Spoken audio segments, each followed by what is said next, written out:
Before this video begins, I have some updates. First off, I have privatized every video I've made about versus debating.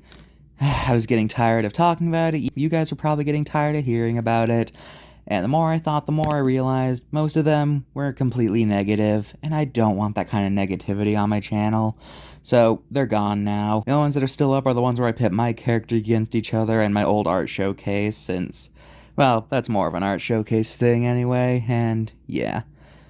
Maybe they'll come back in the future, but that's a very weak maybe, so don't expect to see them again anytime soon. I'm sorry if they were like your favorite video on the channel, but I just did not want that kind of negativity.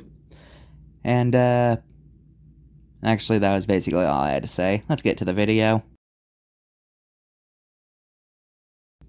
Hello everyone and welcome back to Monsters of the Mind. As always, I'm your host Mr.G, and today we're talking about debatably the most well-known video game character of all time, Pac Man.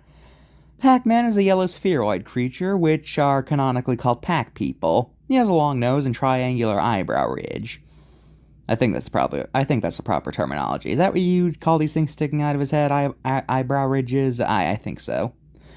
Before we discuss anything else, why is he called Pac Man? Well, originally it was Puck Man due to how he looks like a hockey puck, but for reasons it was changed to Pac Man when brought to America, and then he was renamed Pac Man everywhere. Pac came from the Japanese onomatopoeia for eating, paku paku. The K was changed to a C, and Pac was born. As for his abilities, Pac Man eats a lot. Like, a lot. You'll most often see him munching on little white dots and fruit.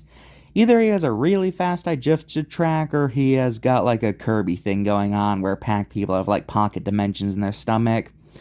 Probably the latter since, well, Pac-Man eats a lot more than his body size, yet we never see any excrement, so it's probably the latter maybe. Or Pac people just have zero waste or something like that. I don't know how that would work, but I'm getting off topic. Anyways, as we all know, Pac-Man is chased by ghosts and if they touch him, he dies. But there are these things called power pellets. Pac-Man eats them, and he can eat the ghosts. Although, I do have to wonder, does the power pellet just give you the ability to kill incorporeal beings, or is it like a strength boosting thing? Because some games suggest the latter, but most people seem to assume the former. I don't know. It's weird. Anyway, you eat it, ghosts turn blue, you eat them, but then their eyes pop out and they just regenerate, so who knows? Honestly, I think it would be funnier if the power pellet just gave you the ability to kill incorporeal beings, because just the idea of there being an item that lets you consume souls is incredibly metal. Anyway, Pac-Man first appeared in the 1980 arcade game of the same name. Being an arcade game, obviously there's not like deep lore to this game. Instead, it's just a simple maze game where you control Pac-Man and have to eat all the dots on screen. You get them all, you win, and move on to the next level. But while you're doing this, you're being chased by 4 ghosts who want you dead because, I don't know, I guess they hate the color yellow or something. Pac-Man's in-game sprite is the iconic circle with a mouth, but on the original Japanese cabinet, we see that Pac-Man's full body was always planned from the start. But in America, Pac-Man looked like... I don't even know how to describe this design, but hey, it's not the worst Pac-Man design. What were they going for here? Pac-Man was designed to be a game appealing to everyone. You see, at the time, video games had this reputation of just being space shooters where you kill ugly aliens. They were very much seen as something only for boys. So Pac-Man was made to also have a female appeal, by making something cute with characters that look like food. And it worked. Pac-Man was a monster hit, and to this day it's probably the most famous arcade game by a landslide, with Pac-Man's sprite becoming one of the most recognizable things not only in video games, but the entirety of pop culture. So of course, if a smash hit, you should do more with this character everybody loves. So in 1982, we got the semi-unofficial sequel Ms. Pac Man. What do I mean by semi-unofficial? Well, this game wasn't directly made by the original company Namco, but rather was made by a company that modified arcade games. They just got permission from the American distributors Midway, who in turn got Namco's approval as long as they got royalties. Yeah, this game wasn't made behind Namco's back as is commonly claimed. They were well aware of it and were just like, whatever, just split the profits. Anyway, Ms. Pac-Man featured a character who became Pac-Man's love interest and eventual wife, the titular Ms. Pac-Man. No idea why she's called Ms. if she's married, but whatever. This game, notably, was the very first video game where you played as a female character. And it's also considered to be a much better game than the first Pac Man, mostly because, for one, it was much faster, and two, it had variety in its mazes instead of just the same layout every time. In the game's cutscenes, we see the story of how Pac-Man and Ms. Pac-Man got together and eventually had a kid, where we find out that Pac people reproduce by stork. This opened the floodgates, and for a while, there was a time in the 80s where Pac-Man clones were everywhere. You had something that ate things, being chased by guys, you eat something that lets you eat them, things like that. More Pac-Man games came out during this era, like Super Pac-Man, where in addition to regular pellets, there were also green pellets that made Pac-Man huge and able to smash through walls, and Pac-and-Pal, where there's a green ghost who gets items for you. And instead of power pills, you get spaceships, which lets you shoot beams that stun the ghosts instead of eating them. But the Ms. Pac-Man team also made games, this time without permission.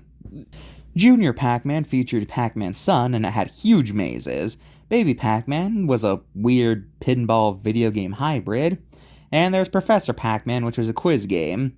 But then Namco found out what they were doing, and of course this led to issues, so they handed over all rights to these games, and that was that. Pac-Man had a lot more arcade games after that, but most of them can just be summed up as Pac-Man, but gimmick. Yeah. There was the occasional deviation like Pac-Land, which is a platformer, but for the most part, Pac-Man's early career can be summed up as maze game, but I don't know, you can jump this time. But then in 1999, we got Pac Man World, a 3D platformer featuring the main Pac having to go rescue his loved ones from the ghosts. This game spawned a trilogy and some spin-offs, and Pac Man had a decent amount of games during the 2000s that deviated from the maze formula. But then in 2010, we got Pac Man Party, which featured Pac Man and his cast with a noticeably different redesign, but I'll get back to that later. Nowadays, Pac-Man has kind of relapsed back to just being, it's Pac-Man, but with a gimmick. In other media, Pac-Man's also had a long career. Pac-Man was the very first video game to get a cartoon show in 1982, and then years later, Pac-Man got another cartoon, Pac-Man and the Ghostly Adventures. I'm not going to talk about the show for long because it has a weirdly high amount of lore. For example, Pac-Man in the show is actually the son of the original Pac-Man, and also he's the only yellow Pac person in existence. And in this show, there's different power pellets that give him different superpowers, and yeah, that's all I'm gonna say. This show is weirdly lore-heavy. Most people didn't care about the show, though. They just saw the characters at different designs, and that's all they ever focused on. I guess some things on the internet never change.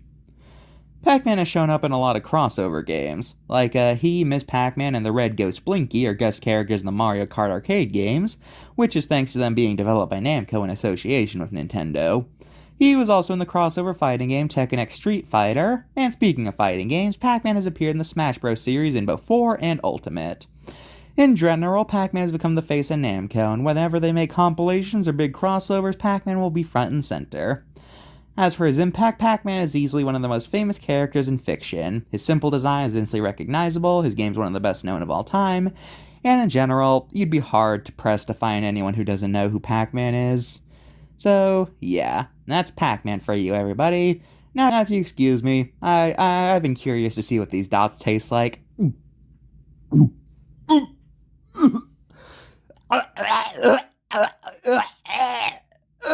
Oh, what does he see in these things? This tastes like something you'd scrape out of a sink. Turn off the camera, turn off the camera, turn off the camera, turn off the...